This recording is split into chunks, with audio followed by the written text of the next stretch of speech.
1 Korintus 10 ayat 1 sampai ayat yang ke-6.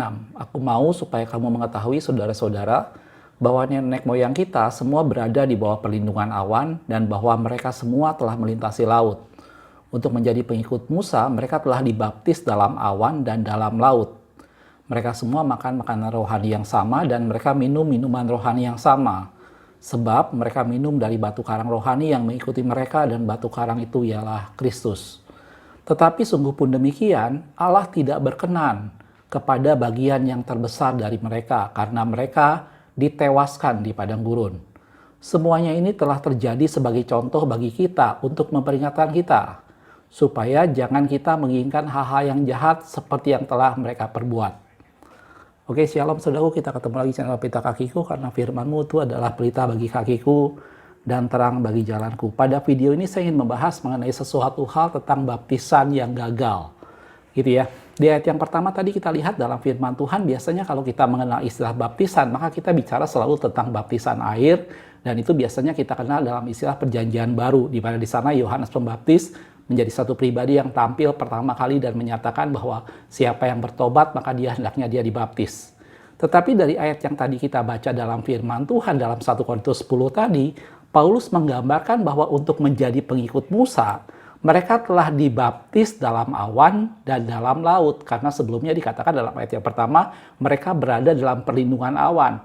Waktu mereka berada dalam perlindungan awan, itu digambarkan seakan-akan mereka berada dalam baptisan oleh awan.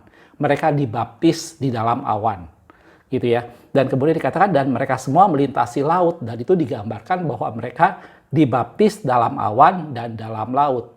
Gitu ya. Kata-kata ini cukup mengusik saya karena ternyata Paulus menggambarkan bahwa pada saat umat Tuhan keluar dari perbudakan Mesir dan mereka berjalan di padang gurun, bagaimana awan menjagai mereka, itu dipandang dalam firman Tuhan sebagai sesuatu hal seperti itulah mereka sudah dibaptis.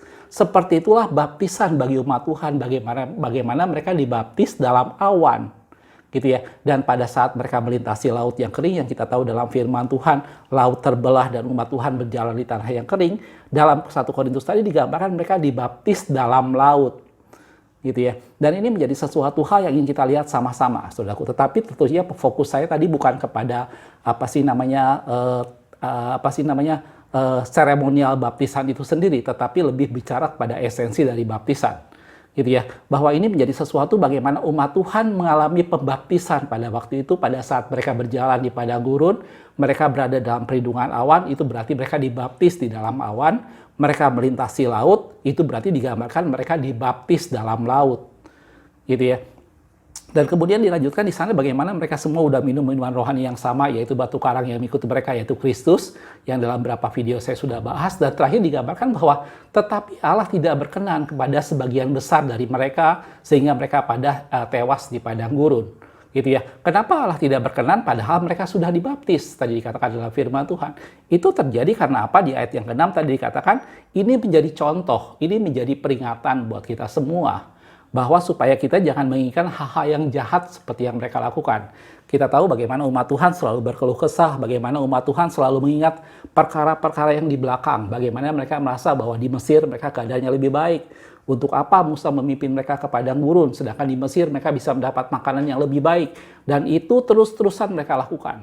Sehingga pada saat mereka melintasi laut Kosong, laut Teberau yang seharusnya menjadi gambaran dari suatu pembaptisan, harusnya mereka menjadi satu gambaran bahwa itulah terakhir mereka melihat orang Mesir dan mereka tidak akan pernah menjumpai orang Mesir lagi. Harusnya itu menjadi gambaran bagaimana Mesir terkubur pada waktu mereka melewati laut tadi. Tetapi sepanjang perjalanan mereka selalu mengingat tentang Mesir.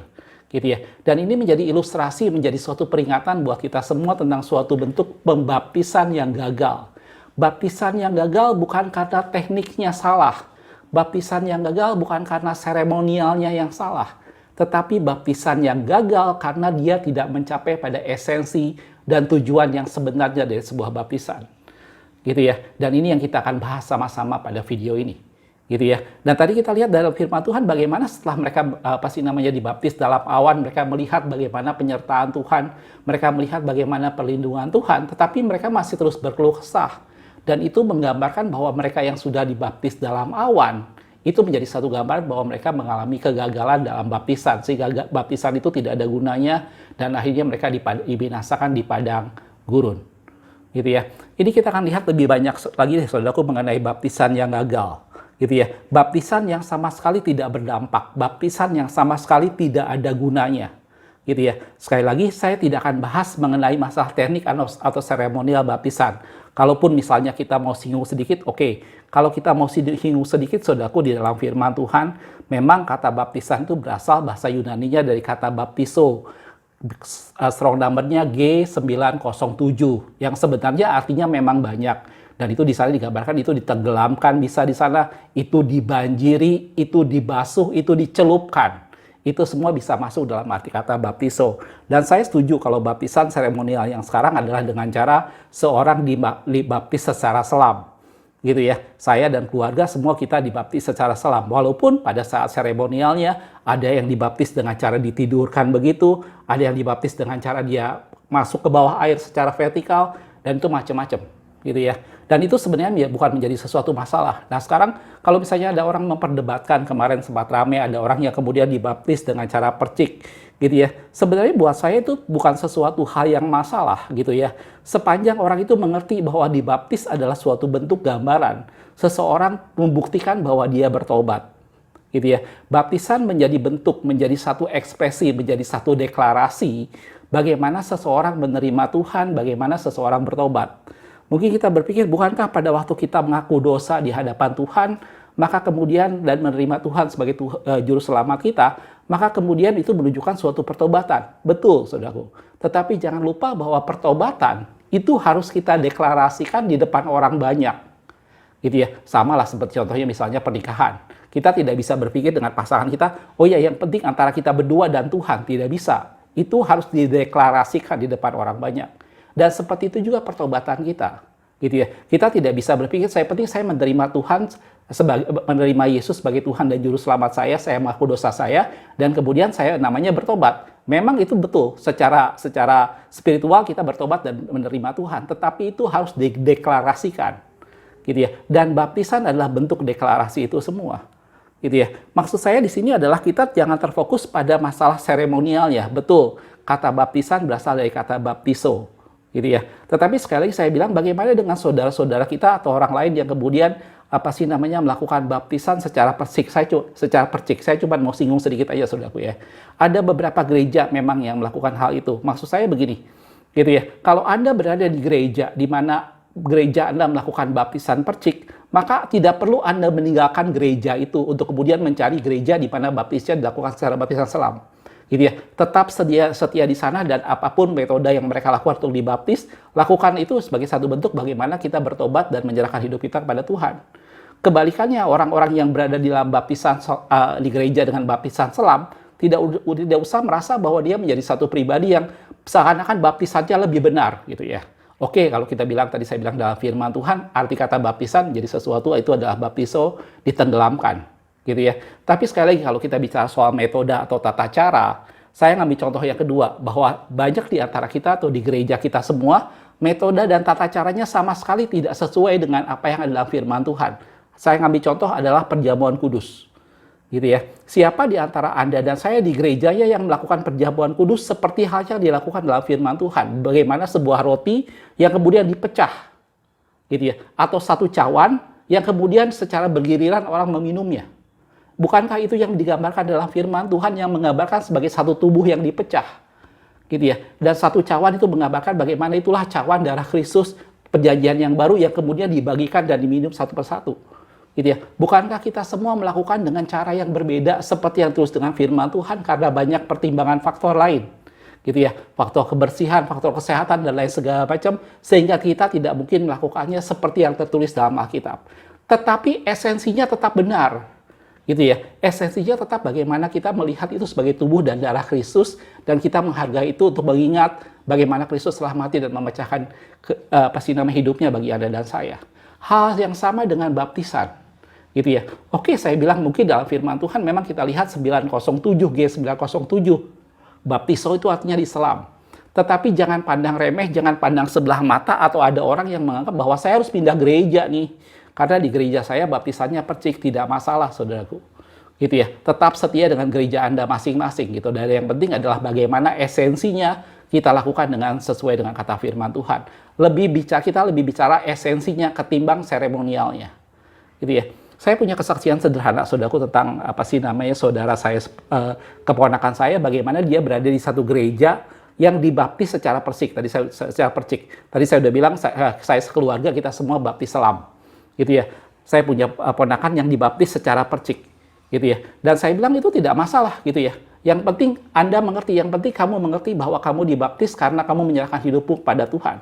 Dan yang menarik, saudaraku, bahwa pada saat dia kebetulan kuliah di salah satu negara, dan pada saat dia mulai bermalas untuk ke gereja dan segala macamnya, mamanya atau kakak saya mengingatkan dia, pada saat kamu sebelum dibaptis, kamu pernah berjanji, gitu ya, bahwa akan tetap setia mengiring Tuhan, dan itulah tujuan baptisan. Tujuan baptisan bagaimana kita mendeklarasikan keputusan kita untuk bertobat, keputusan kita untuk mengikut Tuhan di hadapan banyak orang. Sehingga satu sama lain bisa saling mengingatkan bahwa kita sudah bertobat dan menyerahkan hidup kita kepada Tuhan. Gitu ya. Itu sekedar intermezzo sedikit tentang masalah teknis baptisan yang berapa lama ini rame. Gitu ya. Tetapi saya tidak menyoroti masalah itu. Yang terpenting sebenarnya bukan itu. Yang terpenting adalah esensi dari baptisan itu sendiri. Gitu ya. Dan tadi kita lihat satu bentuk baptisan yang gagal, itu bukan karena mereka tidak diselam. Mereka melewati dalam air, mereka lewati dalam laut, dan dalam firman Tuhan mereka sudah dibaptis dalam laut. Mereka ditutupi oleh awan selama 40 tahun, dan dalam firman Tuhan digambarkan mereka dibaptis oleh awan. Tetapi Tuhan tidak berkenan kepada mereka karena apa? Mereka tetap berorientasi pada hal-hal yang jahat. Gitu ya. Kalau kita kembali pada esensi dari baptisan, mungkin saya ngambil dari cerita Matius saja, saudaraku, tentang Yohanes Pembaptis ya. Di Matius 3, ayat 11 dikatakan, aku membaptis kamu dengan air sebagai tanda pertobatan. Jelas, baptisan itu tanda pertobatan. Baptisan itu bukti seseorang bertobat. Tadi saya sudah bilang, pertobatan itu bisa pribadi kita dengan Tuhan. Tetapi kita perlu deklarasikan di depan orang lain dalam bentuk baptisan. Gitu ya. Tetapi ia yang datang kemudian daripadaku lebih berkuasa daripadaku. Dan aku tidak layak melepas kasutnya, ia akan membaptis kamu dengan Roh Kudus dan dengan api, gitu ya. Mungkin ada orang juga yang membahas ada beberapa macam jenis baptisan, it's okay, gitu ya. Tetapi esensinya adalah baptisan bagaimana seseorang masuk, bagaimana seseorang bertobat dan menyerahkan hidupnya bagi Tuhan, gitu ya. Kalau kita lihat dalam Kisah Para Rasul 19 ayat yang keempat dikatakan, kata Paulus, baptisan Yohanes adalah baptisan untuk orang yang telah bertobat. Jelas, saudaraku. Saya sangat menentang anak kecil atau bayi yang dibaptis. Karena baptisan itu bentuk pertobatan. Itu adalah deklarasi seseorang yang bertobat. Gitu ya. Jadi saya tidak mempermasalahkan masalah teknik baptisannya mau diselam, mau dipercik. Saya tidak mempermasalahkan hal itu. Walaupun dalam firman Tuhan tadi dibilang itu baptiso yang artinya diselam. Tetapi toh perjamuan kudus yang kita lakukan tidak sesuai dengan apa yang dalam Alkitab pun tidak masalah. Asal kita mengerti dengan esensinya. Gitu ya. Tetapi baptisan itu tidak boleh tidak dilakukan oleh seseorang yang sudah bertobat. Karena baptisan adalah bukti pertobatan. Gitu ya. Baptisan Yohanes adalah baptisan untuk orang yang telah bertobat. Dan ia berkata kepada orang banyak bahwa mereka harus percaya kepada dia yang kemudian daripadanya yaitu Yesus. Jelas, saudaraku? Itu masalah baptisan. Jadi esensi baptisan adalah seseorang yang bertobat. Seseorang yang mengalihkan pikirannya dari cara hidupnya yang lama menjadi cara hidup yang baru, gitu ya. Dan itu dideklarasikan di depan orang banyak dalam baptisan, gitu ya. Jadi cerita yang pertama tadi dalam firman Tuhan digambarkan mereka baptisannya Allah tidak berkenan. Itu bukan karena tekniknya salah, bukan karena sesuatu yang tidak sesuai dengan yang tertulis, bukan. Tetapi yang menjadi salah adalah mereka sudah melewati laut, mereka sudah dijaga dengan awan, tetapi mereka masih berorientasi pada hal yang jahat. Gitu ya. Yang menjadi gagal suatu baptisan itu bukan cara yang salah, tetapi yang menjadikan baptisan itu gagal adalah apabila seseorang sudah dibaptis dan dia sudah mengaku dia bertobat, tetapi dia masih berpikir dan mempunyai cara hidup yang lama. Itulah yang mengakibatkan baptisan itu gagal. Gitu ya. Bukan bergantung pada banyaknya air, bukan masalah dia diselam atau dia dipercik, bukan itu yang mengakibatkan suatu baptisan gagal. Makanya saya udah bilang, kalaupun Anda di gerejamu Anda di gerejamu menggunakan metode baptisan secara dipercik. Kalau kita menyadari sepenuhnya bahwa itu bukti pertobatan dan kita hidup sungguh-sungguh mengikut Tuhan setelah baptisan, maka baptisan itu menjadi sesuatu hal yang memang bermanfaat. Itu menjadi sesuatu hal yang mendatangkan suatu berkat bagi kita semua. Tetapi kalau Anda dan saya, walaupun kita dibaptis dengan cara selam yang menurut kita benar sesuai firman Tuhan, tapi kalau setelah kita dibaptis, cara hidup kita masih seperti orang dunia, cara kita berpikir, prioritas hidup kita tidak hidup dalam kekudusan, maka baptisan yang selam sekalipun itu tidak ada gunanya. Dan itu digambarkan dalam firman Tuhan dalam suatu bentuk baptisan yang gagal. Jelas, saudaraku? Ini yang ingin kita sama-sama kita perhatikan, gitu ya. Memang kalau kita lihat beberapa hal yang lain dalam bentuk baptisan memang ada banyak, tidak hanya bentuk pertobatan, gitu ya. Kalau kita lihat dalam Markus 10 ayat 38 dikatakan, tetapi kata Yesus kepada mereka, kamu tidak tahu apa yang kamu minta, dapatkah kamu minum cawan yang harus kuminum dan dibaptis dalam baptisan yang harus kuterima? Di sana Yesus menggambarkan bahwa dia akan menerima sebuah baptisan. Tentunya ini bukan bicara baptisan air, gitu ya. Tetapi menjadi satu gambaran bagaimana Yesus menyerahkan hidupnya dan mati buat kita semua untuk menggenapi suatu rencana Allah. Dan Yesus gambarkan saat dia mati, saat dia menyerahkan seluruh hidupnya, itu digambarkan sebagai satu proses baptisan. Jadi baptisan di sini adalah peristiwa bagaimana seseorang meninggalkan kehidupan lamanya, satu peristiwa bagaimana seseorang mati, gitu ya, dan menjadi satu pribadi yang baru, dan itulah baptisan. Gitu ya. Dalam Lukas 12 ayat 50 dikatakan, aku harus menerima baptisan, kata Yesus. Dan betapakah susah hatiku sebelum hal itu berlangsung. Kita tahu bagaimana Yesus menghadapi pergumulan pada saat dia di Taman Getsemani menjelang dia akan disalibkan. Dan Yesus menggambarkan bahwa ini baptisan yang harus aku terima. Gitu ya. Jadi kalau kita bicara baptisan, maka kita bicara seseorang yang mengalami proses bagaimana dia berubah menjadi satu pribadi yang baru dan dia meninggalkan segala sesuatu yang lama. Dan proses itulah yang disebut dengan baptisan. Gitu ya. Dan tadi waktu digambarkan orang Israel menjadi peringatan buat kita semua, itu menjadi gambaran bahwa bagaimana mereka sudah dijaga dengan awan selama 40 tahun, bagaimana mereka sudah melihat laut terbelah di depan mereka, dan digambarkan dalam firman Tuhan, itulah baptisan mereka. Tetapi Allah tidak berkenan. Karena apa? Karena mereka masih hidup dengan cara yang lama. Mereka masih memikirkan tentang nikmatnya Mesir, mereka masih bersungut-sungut dan lain sebagainya. Karena itu Allah tidak berkenan, dan itulah baptisan yang gagal. Jelas, saudaraku? Jadi dari sini kita ingin sama-sama melihat bahwa seperti itulah kata firman Tuhan. Dalam 1 Korintus 12 ayat 13 dikatakan, sebab dalam satu roh kita semua, baik Yahudi maupun Yunani, baik budak maupun orang merdeka, telah dibaptis menjadi satu tubuh. Gitu ya. Di sini baptis itu membuat kita menjadi satu tubuh, dalam arti kata kita terikat dalam satu tubuh, dalam arti kata kita menjadi bagian tubuh Kristus, kita menjadi umat Tuhan, kita diikat dalam satu tubuh Kristus menjadi satu bagian bahwa kitalah orang-orang percaya, dan baptisan menjadi satu bentuk deklarasi bagaimana kita meninggalkan kehidupan yang lama dan sekarang kita menjadi milik Kristus dan kita sekarang menjadi umat tebusan Allah dan kita dibaptis dikatakan menjadi satu tubuh, gitu ya. Dan kita semua diberi minum dari satu roh. Jelas, aku? Mudah-mudahan dari video yang sederhana ini kita bisa melihat bahwa kita tidak perlu meributkan metode yang digunakan pada saat seseorang melakukan baptisan. Anda yang di gerejamu melakukan baptisan percik, tetap setia di gerejamu. Gitu ya. Hargai dan ikuti segala sesuatunya dan apabila Anda memutuskan dibaptis di sana. Tidak perlu pindah gereja dan mencari baptisan yang lain. Gitu ya. Atau ada orang yang berkata bahwa saya ingin dibaptis lebih dari satu kali. Kalau dibilang boleh atau tidak, tentunya segala sesuatu diperbolehkan kata firman Tuhan. Tapi pertanyaannya apakah itu diperlukan? Gitu ya. Ada orang yang kemudian berangkat ke Israel dan kemudian pada saat dia dalam salah satu tour, kemudian dia melihat Sungai Yordan dan dia mau dibaptis kembali di Sungai Yordan. It's okay kalau itu memang dirasa diperlukan.